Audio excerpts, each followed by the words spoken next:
Hey yo, what's up? Musta bro? Musta tol? Musta araw natin? So ako pala si Christoph TV Channel aka Kabulol. Sa mga baguhan po na napadaan sa channel ko, isa po tayong EPS Factory Worker po dito sa bansang South Korea. Dating E9 visa, E7 visa na po tayo ngayon. So guys, o ikaw na nanonood ngayon, lalong-lalo na sa mga solid kabulol natin dyan. So, ikaw ba yung tao na tipo na sa araw-araw na ginagawa natin, parang kami rito, nararanasan namin, papasok ka ng gabi, uuwi ka ng madilim pa rin. Kumbaga, umiikot na lang yung buhay natin dun sa mga bagay na nakasanayan na natin. Pero ang ending, kahit sa tagal ng pagtitiis, pagtsatsaga, pagsisipag na ginagawa natin, ang ending parang ganyan pa rin yung buhay natin, parang walang pagbabago, di ba? Hindi tulad pag nasa abroad ka, yung mga bagay na daily routine na ginagawa mo sa trabaho mo, eh, sa laki ng sahod, kahit papaano, eh, di ba, nagkakaroon ka ng mga extra money, nakakapag-save ka, nakakapag-ipon ka pa, para mapagandaan mo yung future mo. Lalo-lalo yung may mga anak na maliliit, talaga naman tiniis yung pangungulila, yung kalungkutan na mapahiwalay sa kanyang mga mahal sa buhay. So, alam ko marami rin taong nagtatanong kung kaya ba ninyo. Marami nagtatanong na baka hindi nyo kayanin yung ginawa ng iba. Pero sa looban nyo, gustong-gusto nyo rin talaga makahon sa kahirapan at tanging nakikita nyo lang ang susi talaga is pag-abroad, lalo na ngayon sa case natin sa Pilipinas, mismo mga namumuno sa bansa natin, hindi magkakasundo. Imbis na unahin tayong mga mamamayan na nagbabayad ng tamang buwis sa bansa natin, minsan tayo pa yung naagrabyado, wala silang inisip, parang ang tanging inisip na lang nila yung mga pansariling interest nila, sila lang nagsisiraan. Kaya hindi natin pwedeng iasa sa gobyerno natin yung buhay na magiging meron ka sa hinaharap. Kaya kumilos tayo. May mga hindi na mabilang ng mga kababayan natin dyan na unemployed dyan sa Pilipinas na walang trabaho dahil nga sa hirap ng trabaho at saka ababa ng sahod, tsaka yun nga, kakulangan sa kaalaman ng mga kababayan natin. So marahil ganito ka rin, sana pakinggan mo yung video to, tapusin mo para naman kahit papaano makarelate ka. Alam mo minsan, dalawang bagay na laging pinapaalala sa atin at ipinagbabawal sa atin ng mga magulang natin sa atin. Yung ano, yung katigasan ng ulo, di ba? Lagi nating inaakala yung katigasan ng ulo, ah, napapasama tayo o mapapasama tayo. Kumbaga, walang magandang maidudulot sa atin yung katigasan daw ng ulo. Ngunit sa kabilang banda naman, meron naman na katigasan ng ulo na pwedeng makapagbabago ng mga buhay natin. Bakit ko nasabi to? Halimbawa, sa case ko, i-apply ko na lang guys. Noon guys, nag-abroad ako kasi baka marahil ganito ka rin. Dati kasi nung nag-abroad ako rito, papunta dito sa South Korea o hindi man sa pag-abroad, sa mga pinaplano ko sa buhay ko. So bakit ko nasabi yung guys? Kasi ito, para lang po sa kalaman po ninyo at maunawaan nyo at maintindihan ang nilalaman ng video to. Bakit ko nasabi yung mga dalawang bagay na katigasan ng ulo? Una, siyempre yung dahil sa magulang natin, given na yun. Ayaw nila tayong talagang matigas ang ulo. Gusto nila makinig tayo sa lahat ng mga sinasabi nila. Hindi lang sa magulang natin, pati sa mga taong nakakasama natin, mga taong nakapaligid sa atin, lalong-lalo na yung mga may edad sa atin, di ba? So, yung isa naman, yung katigasan ng ulo natin, hindi tayo nakikinig, ganun. Alam natin, number one, pag sumagi sa isip natin yung katigasan ng ulo, mapapahamak ka. Walang magandang mahinatnan yung mga bagay na ginagawa mo, di ba?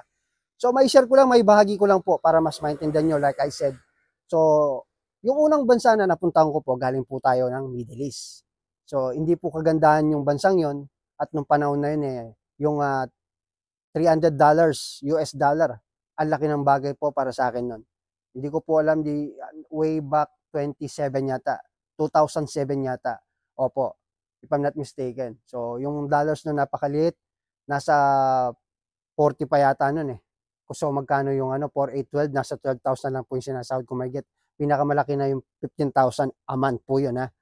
Ganun po kababa, pero pinatulang ko dahil na rin kumukuha po ako ng experience. Ang dami nagsabi sa akin nun na wag akong tumuloy, maliit ang sahod, pero pangit yung bansa. So, syempre pinatulang ko yun dahil na rin sa baba ng sahod sa Pilipinas. Ang buong akala ko nun, maraming overtime doon. So, hindi lang ganun po yung sasahurin ko. Pero nagkamali ako. Nung pagdating ko doon, yun talaga yung sinasahod ko. Umabot at nagtagal ako ng 3 taon, tsinaga ko. So, fast forward na natin guys. So, umuwi ako ng Pilipinas. Nakaipon ako para sa saktong magsimula muli para sa mga pag-apply. So, nakaipon ako ng ganun. Hanggang nakita ko yung South Korea. Nung nag-South Korea naman ako guys, nakita ko yung schooling. Kasi sabi nila, hindi ka makakapasa dyan kung hindi ka mag-aaral. Siyempre sa asawa ko, sa magulang ko, tsaka sa mga kaibigan ko. Alam mo anong sabi? Kaya mo bang ipasa yung exam? May pambayad ka ba sa schooling? Kasi diyan, sabi nila, hindi ka makakapag-Korea kung hindi ka makakapasa sa exam. Kung hindi ka makakapasa sa exam, wala kang pag-asa makapunta doon, makapagtrabaho at sumahod ng malaki. Nung time na yon, yung sinasahod pa nila dito, mababa pa lang, hindi pa ganito yung basic na sweldo rito. So, siguro pumapalo pa lang siya ng 60,000 yata noon nung panahon na yon. Hindi pa ganun na ngayon, 85,000 to 120, so 150,000 yung sinasahod ng mga EPS dito, lalo na yung mga malalakas na company. So, yun nga, walang naniwala sa akin. Sabi nila sa akin, ay wala tayong perang pambayad dyan sa schooling mo. Medyo may kamahalan, imbis na ibayad mo dyan, gamitin na lang natin sa pagkain sa kakulangan sa bahay. Halimbawa na lang siguro yung mga pambili ng mga bigas, ganun. Yun ang ibig sabihin ng magulang ko noon at saka nung asawa ko noon nung nag-uumpisa kami. Kasi nga, wala naman akong trabaho noon, galing tayo ng Middle East, saan ako kukuha ng pantustos, di ba? Pero nangutang kami noon, pinilit ko, hindi ako nakinig, at pinagpatuloy ko pa rin yun, nag-schooling ako. Kahit na walang naniniwala. Yung mga magulang ko, araw-araw umaalis ako, hindi nila ako kinukumusta, saan ako pupunta, anong lakad ko. In short, siguro hindi rin sila naniniwala. Sabi nila sa akin, mag-isip ka dahil hindi biro yung pagkukurya, and then pagkatapos niya sa kakukuha ng pera mo, di ba, pag mag-aasikaso ka na ng mga documents mo, medical, visa, ganyan, kahit na alam natin na walang placement fee. So, hindi po ako nakinig doon. Pinagpatuloy ko po yung pag-apply ko noon. Nag-schooling ako hanggang dumating yung araw na magkakaroon na ng exam. At yun, sinuwerte ako, nakapasa ako. Nakapunta tayo dito sa madaling salita. Nung nandito na tayo, doon ko lang napagtanto na gusto kong ibahagi po sa inyo na minsan alam nyo, may magandang maidudulot din yung pagiging matigasan ng ating ulo. Nakinig lang po ako nun sa mga sabi-sabi sa mga kaibigan ko rin na matagal bago makaalis, hindi ganun kadali sa panahon noon na makapag-abroad, lalo na siyempre kapos din kami sa pera at wala naman talaga akong mapagkukuhanan na suporta kahit sa mga kapatid ko dahil wala kami. Just in case na makapasa ka, saan ka kukuha ng pambili mo ng plane ticket, pamasahe pabalik-balik pa Manila, alam niyo yun. So, hindi ko inisip na may mga taong tutulong sa akin nung dumating na ako nung sa panahon na yun. So, ang ibig ko sabihin guys, kung gusto mo o may plano ka, gawin mo. Kasi yung plano natin yan yung nagsisimula sa isang pangarap, sa isang vision na tayo lamang ang nakakakita at tayo lamang ang naniniwala. Natural, wala pang nakikita yung ibang tao sa atin, kaya walang naniniwala sa mga sinasabi natin. Kaya, ang gawin nyo, pagpatuloy nyo yan. Pagiging matigas ng ulo natin, minsan, nagdudulot din ng maganda sa atin yan, hindi naman habang buhay. Diba, lagi tayo sa mga magulang natin nakaasa. So gawin nyo guys kung ano yung gusto nyong gawin sa buhay nyo. Lalo na't nasa ustong edad na kayo, alam nyo yung makakabuti para po sa inyo. Minsan kasi kailangan nating umalis sa ating comfort zone na tinatawag para doon natin makita kung ano yung kaya natin gawin. Diba? Walang mahirap talaga sa taong may pangarap. Pero ang mahalaga doon, siyempre yung consistency natin, dapat hindi pa bago-bago yung isip natin. Kung may plano kang gawin, may gusto ka, hindi yung nagbabago, hindi tulad ng iba na ngayon, motivated sila. And then after 2 days, after 3 days, wala na naman silang gana. Parang nawawalan na naman sila ng gana, napanghinayaan na naman sila ng loob. So, wag po ganun. Kaya kayong nasa Pilipinas pa lang ngayon, na iniisip nyo na bigo kayo sa unang pagkakataon, pangalawang pagkakataon, I'm sure sa pangatlong pagkakataon makukuha nyo na yun.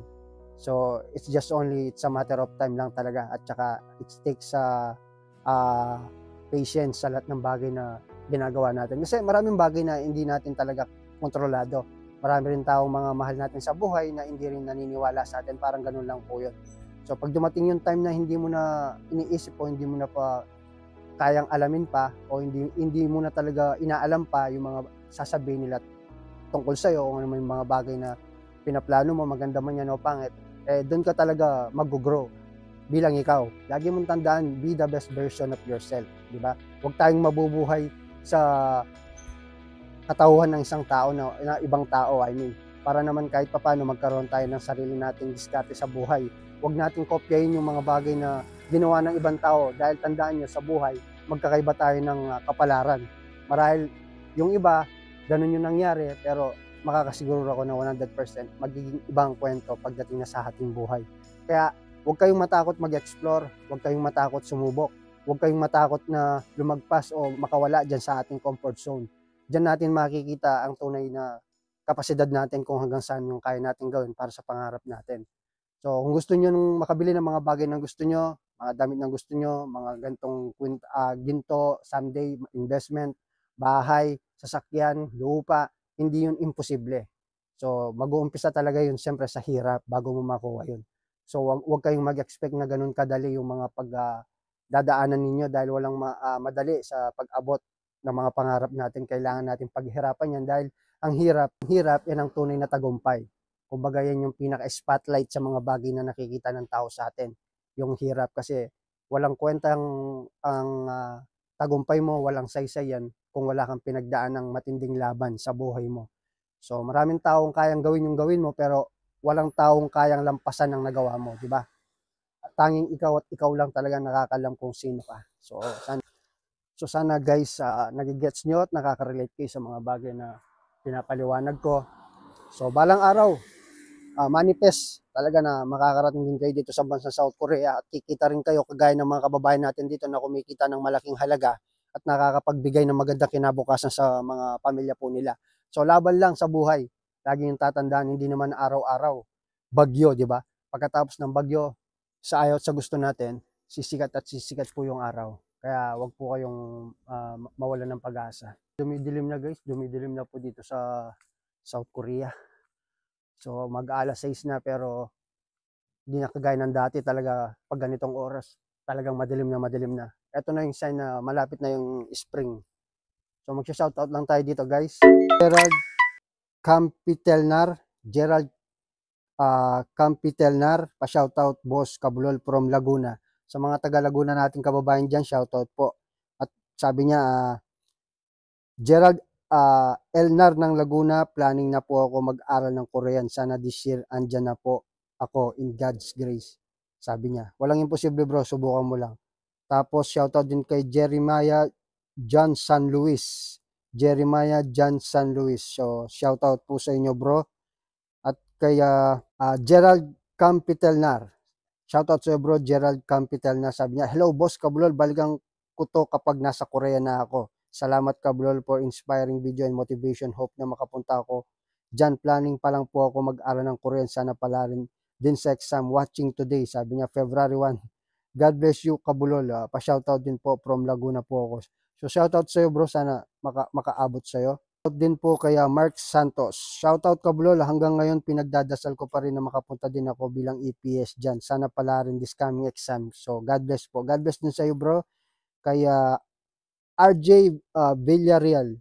Cubs pa shoutout from Angeles Marisol, Pampanga. So shoutout po sa mga tiga Angeles na kababayan natin dyan. Kabalen. Kay RJ Villarreal.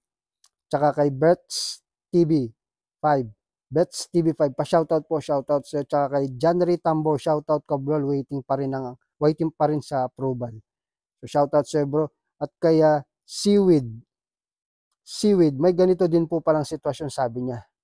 Tapos kay Christina Garcia, nakapasok po ako idol waiting sa evaluation, pa shoutout po. So sa mga nagpapa-shoutout, pasensya na medyo na late ang shoutout ko po sa inyo. Alam ko kasi for payment na po yung iba nating kababayan sa naganap na registration. Shoutout po kay Buhay sa Baguio. Sabi niya, halos karamihan ng mga di nakapasok, cellphone lang gamit sa pagpaparegister. Pansin ko lang sa akin, sabi niya. Kay Jeremiah Johnson Luis, sabi niya, tama, Kabulol, sabi niya, registration ang pinakamahirap kaya nagdadalawang isip ako na di na mag-Korea. Grabe, 5 minutes full slot na. Gusto ko mag-Korea kaso kung ganyan ay sayang ang panahon kung sa registration, bokya kaagad. 1 year na naman hinihintayin. Kaya nga bro, pero swertihan lang talaga pag-abroad. Hindi lahat siniswerte at hindi lahat na nagkakaroon ng pagkakataon. Kaya kapag nagkaroon ka ng pagkakataon, i-grab mo na yun. Tulad ng kababayan natin na sinayang niya, nandito na, pinili pa niyang umuwi. Kung napanood yung previous mga videos na in-upload ko. Kay Ruth Santilan, shoutout sa iyo madam. Isa rin pong hindi pinahal sa registration, ngunit hindi daw siya susuko. So ito po sabi niya, gandang umaga Kabulol, musta po kayo? Hindi ako nakapasok sa registration, ang bilis na puno ng slot. Pero okay lang, mayroon pa naman susunod na registration, keep fighting lang, sabi niya, keep studying. Pa-shoutout po, Kabulol, Mindanao, Lanao del Norte, God bless po and your family as well. Ingat po kayo lagi. So, ingat din po ma'am, God bless po. kay Eric, shoutout din sa iyo bro, kay Eric, at saka kay Backboard. So shoutout din po sa inyo kay ano to, Jayem Matias. So shoutout sa iyo, Jayem Matias. Sabi niya, ako sir, idol sa isa sa pinalad kasi grabe yung support ng school namin. Class Al San Jose City branch muna. Pag-edit and kung paano mag-register, tinuruan kami, kaya salute sa kanila. Sabi niya, sana all ganyan yung KLC na pinasukan po ninyo. At kaya Bea Grace Parungaw, sa kami legit na KLC sila talaga tuturo niya, saka pulido at mahaba ang oras. Sabi niya, tulad ng ibang KLC nasa 40 hours lang daw. So magkakaiba po ang at kay Hanpaji, kay Henpaji. Shoutout idol, madaming na hard sa sobrang bata pa tapos walang alam sa gawain, kaysa sa aming sakto lang ang edad pero madami nang alam gawin pero mahirap ma-select. Ganun po yung sabi niya. Shoutout kay MGC, sabi niya.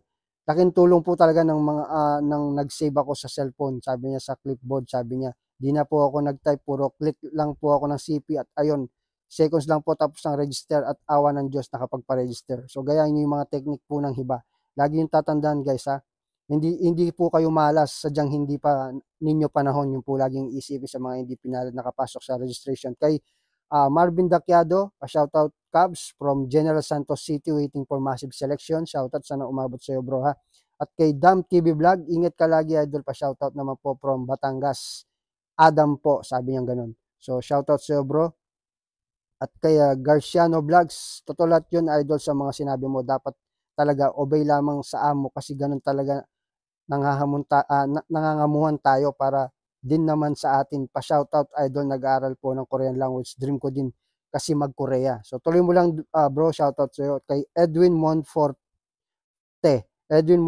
pa shoutout Kablol from Calbayog City, Samar.